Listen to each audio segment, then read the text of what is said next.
में जो मूल कह सकते हैं कि जो मूल संवेदना है कहानी की, या जो मुख्य बातें हैं, उस पर मैं उसको दोहराना नहीं चाहती हूँ। बहुत दोहराया गया, ठीक है, भूमंडलीकरण उसका प्रभाव है, उसके प्रभाव में लिखी गई क्या क्या कहानियां हैं, राजनीतिक भ्रष्टाचार है। अगर मैं सिलसिलेवार ढंग से बताते जाऊं कि राजनीतिक भ्रष्टाचार कैसे कैसे रूप बदलता है, कैसे कहानियों में आता है, भूमंडलीकरण का प्रवेश करता है, उसके बाद क्या प्रभाव पड़ता है, तो ये दोहराव होगा, तो उनको मैं छोड़ रही हूँ। मैंने भी सोचना शुरू किया कि आखिर जब मैंने अखिलेश जी को बहुत नहीं पढ़ा, स्वीकार करती हूँ, उनके उपन्यास को मैंने पढ़े ही नहीं। कहानियां मैंने कुछ जरूर पढ़ी, सारी नहीं पढ़ी, लेकिन जितनी पढ़ी और बाकी उनको पढ़ते हुए उन पर आलोचनाएं भी कुछ पढ़ी, और जिन कहानियों का जिक्र आया, मुझे समझ में आया कि ये लेखक, इसकी रचना धर्मिता क्या है, इस लेखक का रचनात्मक मानस कैसा है, ये मुझे समझ में आया। और तब मुझे लगा कि इस समय के दौर के जो दूसरे महत्वपूर्ण रचनाकार हैं, जैसे मैं अगर नाम लूँ भी तो काशीनाथ सिंह जी हैं या उदय प्रकाश हैं, तो इनकी जो रचनात्मक भूमि है ये इनसे कहीं अलग नहीं लगा। मुझे लगा कि इस तरह की चीजें उनके यहाँ भी है और इनके यहाँ भी है, तो फिर अलग क्या है? हम अगर उसी को देखें तो फिर अलग क्या है? तो मैंने इस तरह से सोचना शुरू किया, और तब मुझे तमाम कहानियों में मुझे 2 कहानी दिखी जहां मैं बाकियों से इनको अलगा सकती हूँ, या मैं कह सकती हूँ कि इनकी ही बाकी कहानियों से मैं इन्हें अलगा सकती हूँ। और ये दोनों कहानियां मुझे बहुत विशिष्ट लगी। अलग है इसलिए नहीं, विशिष्ट, सच में उनमें कुछ ऐसा वैशिष्ट है। तो मैं आज उन्हीं 2 कहानियों पर अपनी बात केंद्रित रखते हुए अखिलेश के रचना कर्म के, हम कह सकते हैं कि क्या उद्देश्य है, हो सकता है कि रचनाकार सामने बैठे हैं मुझसे सहमत ना हो कि मैंने उनके उद्देश्य को इतना डाइल्यूट करके इतना छोटा क्यों बना दिया, वो हो सकता है, लेकिन वो बोलेंगे बाद में इस पर भी। लेकिन मुझे लगता है कि कोई भी आखिर उनका ये सारा लेखन, निर्वासन कहिए, अन्वेषण कहिए, इनकी तमाम कहानियां, इनकी अंधेरा संग्रह की कहानियां तक, इस अंधेरा संग्रह की कहानियां जो कि बहुत, जिसकी खूब चर्चा हुई है, और इन कहानियों ने, इस संग्रह की कहानियों ने हमारे अंदर एक उम्मीद जगाई, क्योंकि इसके पहले की जो कहानियां, ज्यादातर कहानियां आपको नाउम्मीद करती हैं, और ये भी उन पर कुछ आलोचकों ने ये लिखा है कि ये बहुत नकारात्मक चरित्र गढ़ते हैं, जैसे कि अभी आपने सुना, इनके नायक कम, प्रतिनायक ज्यादा है इनके यहाँ, और बहुत एक अनास्था, कहते हैं ना कि हमको ऐसे बीच में छोड़ देते हैं जैसे मझधार में कहीं कुछ। तो मुझे लगता है कि उनका जवाब ये 2 कहानियां हैं। और ये भी कहना चाहूंगी कि मैंने भी अंधेरा की बात कही, चिट्ठी कहानी की बात हम लोग करते हैं, चिट्ठी कहानी में एक कच्चापन भी है, लेकिन वहां कह सकते हैं कि वहां से उनके पूरे, जिसको आपने बाद में अन्वेषण की बात कही, और वो चरित्र जो बाद में, जिनको हम दूसरी कहानियों में देखते हैं, वो चिट्ठी के पात्र एक दूसरे को नहीं लिखते हैं, क्यों नहीं लिखते, वो क्या बन जाते हैं बाद में, उनको बात की कहानियों को जब हम पढ़ते हैं तो पता लगता है कि हो सकता है कि उसमें से बायोडाटा का कोई राजदेव ही नाम है ना, राजदेव, मैंने उसका जिक्र पढ़ा है, कहानी नहीं पढ़ी, राजदेव बन जाता हो, या कोई उसकी उसी पात्र में कोई प्रमोद भी बन गया होगा, तो उनकी अपनी लड़ाइयां शुरू हो गई होंगी, संघर्ष तो चल ही रहा था। तो बहुत महत्वपूर्ण वो कहानी है, क्योंकि वहां से दिशाएं कई खुलती हैं चिट्ठी से, इसलिए वो कहानी भी मुझे बहुत प्रिय लगी। लेकिन मैं बात उस पर भी नहीं करूंगी। तो मेरी वो 2 कौन सी कहानी, एक शापग्रस्त और एक जलडमरू मध्य, ये दोनों कहानी, इसमें आपको राजनीतिक लगभग नहीं के बराबर, उन्होंने राजनीतिक तेवर की, वो राजनीति से संबंधित कहानियां बहुत लिखी हैं, ठीक है, सांप्रदायिकता के समस्या को उठाया, जातिवाद को उठाया, इसमें आपको उस तरह की कोई चीजें मिलेंगी आपको शापग्रस्त में, लेकिन उस पर इतना फोकस नहीं है रचनाकार। तो रचनाकार इस दोनों में जो चीज उठा रहा है, और जो मुझे लगता है कि वह जो चीज पकड़ाने की कोशिश कर रहा है, वो अगर हमारे हाथ में आ जाए तो आप उससे हर समस्या का निदान कर लेंगे। कोई भी समस्या, चाहे वो राजनीतिक समस्या हो या पारिवारिक स्तर पे परिवार के टूटने की समस्या हो, जो भी समस्या हो, आप उसका निदान कर लेंगे। तो क्या है लेखक की दृष्टि 2 कहानियों में, और दोनों ही कहानियां मुझे एक दूसरे की पूरक लगती हैं। जहाँ से एक कहानी खत्म होती है वहीं से दूसरी कहानी की शुरुआत या उसी में वो दूसरी कहानी शुरू हो जाती हुई मुझे लगती है। यानी कि जलडमरू मध्य के भीतर ही मुझे लगता है कि शापग्रस्त कहानी जो है वो शुरू हो जाती है। तो वो बात की अखिलेश क्या पकड़ाना चाहते हैं हमें, अगर बहुत एक वाक्य में अगर मैं कहना चाहूँ कि आज का जो समय है बहुत भयंकर समय है, भयानक समय। भूमंडलीकरण के बाद जिस तेजी से आप सबने इस चीज को रेखांकित किया कि तेजी से जो मनुष्य नहीं, मैं संबंधों की बात, हम मनुष्य ही नहीं रहेंगे तो हम संभालेंगे क्या? हम अच्छे राजनीतिक कहाँ से होंगे, हम अच्छे पिता कहाँ से होंगे, अच्छी माँ का, हम मनुष्य नहीं रह जा रहे हैं। और ये जो कहते हैं ना कि हम एक तरह से हम देखें तो हम अपने भारतीय संदर्भ में अगर हम बात करें तो आप देखिए कि आजादी के पहले भी हम जिसको सामंती मूल्य कहते हैं, वो सामंती मूल्य हमारे भीतर ऐसे गहरे कहीं बैठी हुई है कि वो हमसे हमारी मनुष्यता को बार बार छीनने की कोशिश करती है। आजादी मिल गई, फर्क कुछ नहीं हुआ, हम अभी भी सामंत हैं।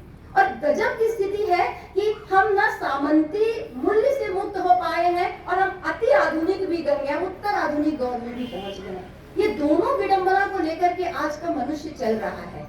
तो अब आप देखिए कि ये इस कहानी के पहले ही हम ये समाज जो बना वो समाज है कैसा, ये समाज कैसा बना जहाँ पर हर कोई सफल होना चाहता है। ये समाज नहीं, दुनिया का हर समाज, हर व्यक्ति अपने आप को सफल होते देखना चाहता है, सफल। और सफलता का मापदंड क्या है? वो मापदंड आप नहीं गढ़ते हैं, वो गढ़ता कौन है?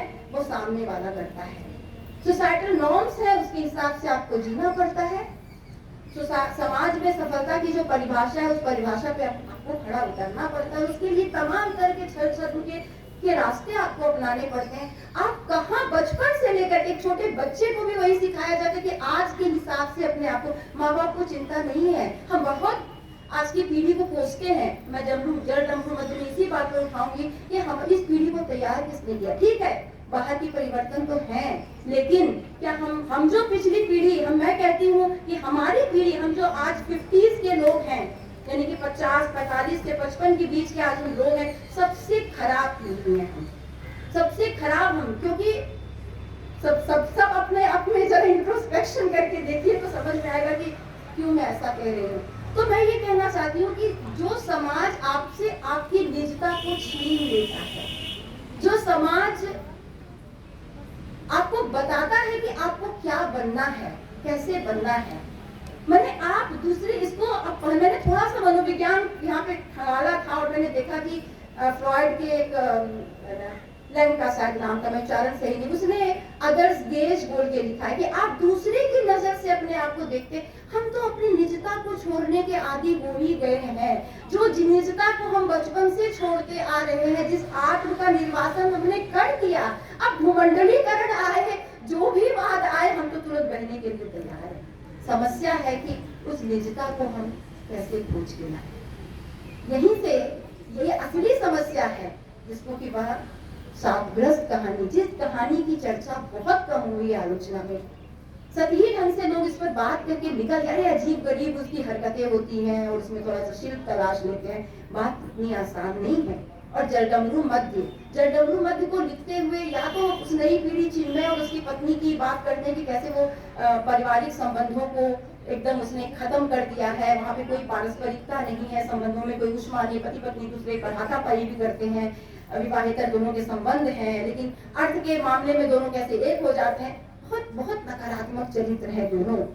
और पूरी संवेदना उसके पिता के साथ, माता पिता के साथ, यानी पिछली पीढ़ी, हमारी पीढ़ी के साथ, पूरी संवेदना उस पीढ़ी के साथ हो जाती है पाठक की। अमूमन यही होता है कि कोई भी कहानी, कोई भी रचनाकार कहानी लिखे और वह दिखाता है कि कैसे भूमंडलीकरण का जो असर हो रहा है पारिवारिक संबंधों पर, तो संबंधों को विघटित होते हुए दिखाता है और खास करके पिछली पीढ़ी को तकलीफ पाते हुए दिखाता है। लेकिन कहीं कोई इस पिछली पीढ़ी पर, यानी ये बीच की जो पीढ़ी है, इसमें उन्होंने 3 पीढ़ी को लिया है। एक आजादी के समय जो युवा पीढ़ी होगी, एक उसके बाद, और एक वो पीढ़ी जो 90 के बाद जन्म लेती है, यानी आज के समय की जो एकदम वर्तमान पीढ़ी, तीनों पीढ़ियों को उन्होंने लिया और कहा कि यह जो समस्या जो आज सबसे बड़ी है, मनुष्यता के शरण की समस्या, मनुष्यता के मनुष्य न बने रहने की समस्या और उस संभावना के कि वो मनुष्य कहीं कहीं अगर है तो उसको बचा ले हम किसी तरह। यही अखिलेश की मुझे चिंता दिखाई देती है। और आप कहेंगे कि वहां अखिलेश आदर्शवादी हो जाते हैं अगर ऐसा चाहते हैं। नहीं, आदर्शवादी देखिए आप, हम सब, मैंने कहा ना कि हम सब उस 50 वाले जो लोग हैं, अपने अंदर जरा झांक के हम देखें, कभी कभी हम बेचैन होते हैं कि नहीं? यश, पद, पैसा के पीछे भागते भागते कभी कभी अचानक से एक मौका, कभी रात को सोइए, कभी जल्दी अचानक चुपचाप बैठे रहिए तो लगता है अपने आप को हम देखने लगते हैं। और जब विचार आते हैं हम परेशान होते हैं तो हम जल्दी से उस विचार को धकेलते हैं कि नहीं चाहिए ये विचार बहुत कष्ट देने वाले विचार है। यानी संभावना है हमारे भीतर, उस संभावना को पकड़कर आगे चलने की जरूरत है। ये एक यूटोपिया ही सही कि हम कभी वैसा परिवार बना पाएंगे, इतना बेहतर समाज बना पाएंगे, तो वो समाज कभी रहा ही नहीं। आज स्थिति बहुत ही बदतर है, बहुत ही नकारात्मक स्थितियां हैं, लेकिन संभावनाओं को ये लेखक, ये रचनाकार जो है वह खोजता है। उनकी कहानियां आपको हताश करती, तो ये 2 कहानियां जलडमरू मध्य आपको कारण की तरफ ले जाती कि ऐसा हो क्यों रहा है। आप नई पीढ़ी को दोष देकर के हम सहाय जी को सिर्फ उसके प्रति संवेदना व्यक्त करके उनको मुक्त कर देंगे तो नहीं होगा, हमें देखना पड़ेगा। और पूरी कहानी उस पीढ़ी पर, बीच की जो पीढ़ी है, जल डमरू होता क्या है, 2 वाटर बॉडी, 2 मैंने डमरू का आकार देखिए और बीच से एक सकरापन होता है, तो जो जल निकायों को जो मिला है, यानी कि 2 पीढ़ियां हैं, एकदम वर्तमान की पीढ़ी और एक पिछली पीढ़ी, और बीच में बुजुर्ग दंपत्ति, ये फोकस पूरा उनका इस पर रहा है। अब मैं बहुत संक्षेप में 1 मिनट में अगर मैं कहानी समझा दूं तो आप समझ जाएंगे। अचानक एक दिन सहाय जी बहुत समृद्ध है, हमेशा उनका हाथ ऐसे रहता है, ऐसे नहीं, सामूहिकता में जीते हैं, सबको ले करके चलते हैं और ऐसा जीवन जीते, और आर्थिक दृष्टि से भी संपन्न है, एक पिता के रूप में, पति के रूप में, पुत्र के रूप में बिल्कुल सफल है, उन पर कोई उंगली नहीं उठा सकता है। फिर भी एक दिन अचानक उनको लगता है कि दुखी है, वो परेशान रहने लग जाते हैं, दुखी, एक वैराग्य उनके अंदर आने लग जाता है। और लेखक की सबसे बड़ी शिल्प की खूबी कि लेखक अपनी तरफ से आपको कुछ नहीं कहता है, सारी स्थितियों को वो छोड़ देता है। उसके भीतर कहीं अंदर, बहुत भीतर जाकर के जो उथल पुथल है, वो उथल पुथल उनकी हर कहानी में, खास करके इस कहानी में, 2 कहानी की मैं बात करती हूँ, वो कहानी आपको बेचैन करेंगी अगर आप पढ़ें।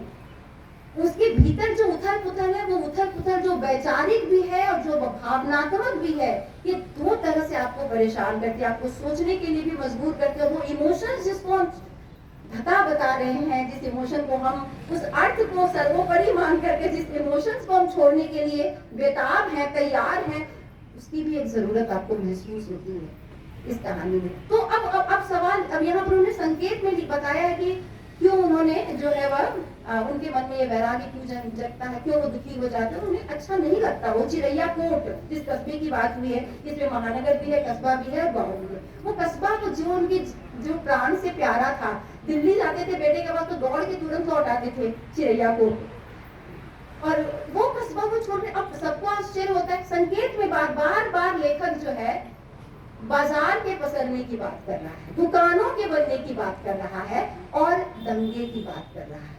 संकेत यानी वह मित्र जो मुसलमान था, जिसके साथ मिलकर के ईद मनाया। अब देखिए कैसे ये सारी चीजें जब घटित हो रही, आप खुद देखिए पिछले 15-20 सालों में क्या रिश्तों में दूरियां नहीं आई। ये जो सामूहिकता में जीने वाला जो वर्ग था, जो पीढ़ी थी, वो अकेली नहीं हो गई। अकेली इसलिए हो गई क्योंकि नई पीढ़ी के साथ नई पीढ़ी आपको स्वीकार कर नहीं रही, आप उसके साथ मिल नहीं पा रहे, और वर्तमान आपको अकेला कर रहा है। यानी कि जो पसरता हुआ बाजार है, मनोरंजीकरण के साथ जो बाजार आया है, जो बाजार मनुष्य को सिर्फ उपभोक्ता बने रखने के लिए विवश कर रहा है, वहाँ एक व्यक्ति जो अपनी सामूहिकता के साथ जीता था और इस भ्रम में जी रहा था कि वो एक परिपूर्ण जिंदगी जी रहा है, वो भ्रम उसका, क्योंकि वो उसको अकेलापन लग रहा है, और तब उसको गांव की याद आती है। हम सभी 45-40 के बाद नॉस्टैल्जिक ज्यादा होते हैं और लगता है कि बचपन से खूबसूरत तो कुछ था ही नहीं, जहाँ हमने वो गांव, अब सबको आश्चर्य लगता है कि वो गांव क्यों जाना चाहते हैं। कारण लेखक